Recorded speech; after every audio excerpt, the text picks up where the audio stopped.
हिमाचल प्रदेश सरकार में शिक्षा मंत्री रोहित ठाकुर ने गुरुवार को राज्य सचिवालय में शिक्षा विभाग के आला अधिकारियों के साथ बैठक की।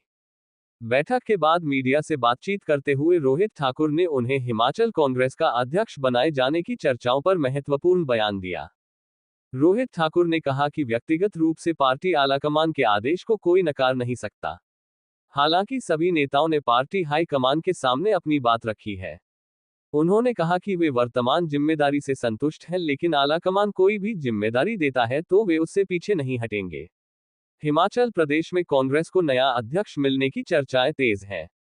राजनीतिक गलियारों में शिक्षा मंत्री रोहित ठाकुर के हिमाचल कांग्रेस अध्यक्ष बनने की चर्चाएं सबसे ज्यादा हो रही हैं।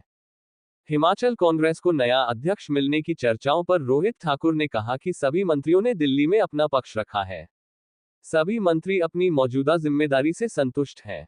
हालांकि किसी भी मंत्री को अगर आलाकमान कोई जिम्मेदारी देगा तो वे उससे इनकार नहीं कर सकते।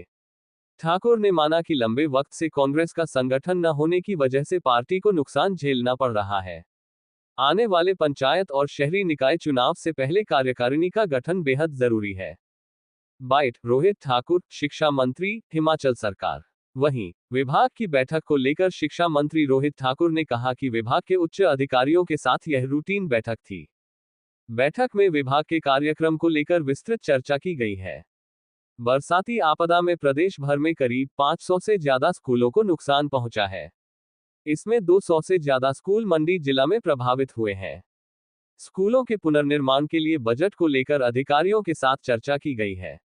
से संबंधित कहा कि इसके अलावा विधानसभा का मानसून दिल्ली की बैठक थी और उसके बारे में मैंने पहले भी बात रखी है। पूरी तरह से तैयार है। वो बैठक भी मात्र हिमाचल प्रदेश ने सभी प्रदेशों के जो हमारे आग से संबंधित अभी बैठक हुई है और जहाँ तक तो दिल्ली की बैठक थी और उसके बारे में मैंने पहले भी बात रखी है।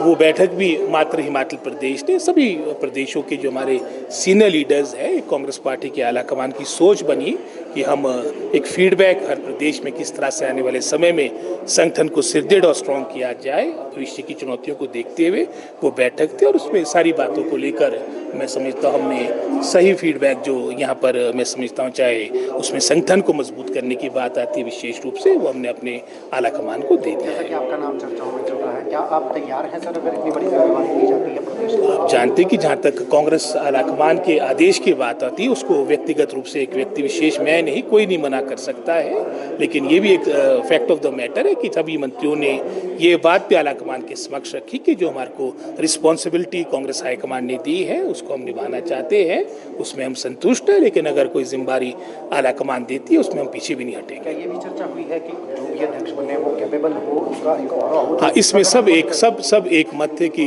जो भी पार्टी को लीड करे, जो पार्टी का अध्यक्ष बने, वो मैं समझता हूँ कद्दावर नेता हो और मैं समझता हूँ जिसकी पहचान पूरे प्रदेश में हो, जो पूरी पार्टी को एक होकर आगे लेकर चले, ताकि आने वाले समय में जो हमने चैलेंजेस फेस करने हैं, जैसे उदाहरण के तौर पे भी पंचायत के इलेक्शन है, हमारे अर्बन लोकल बॉडीज के इलेक्शन है और इमीडिएटली उसके 1-1.5 वर्ष के बाद हमने विधानसभा 27 के इलेक्शन में जाना है, तो निश्चित रूप में हमारे को एक मजबूत अध्यक्ष की आज के समय में आवश्यकता है। खामियाजा लगता है आपको 9 महीने से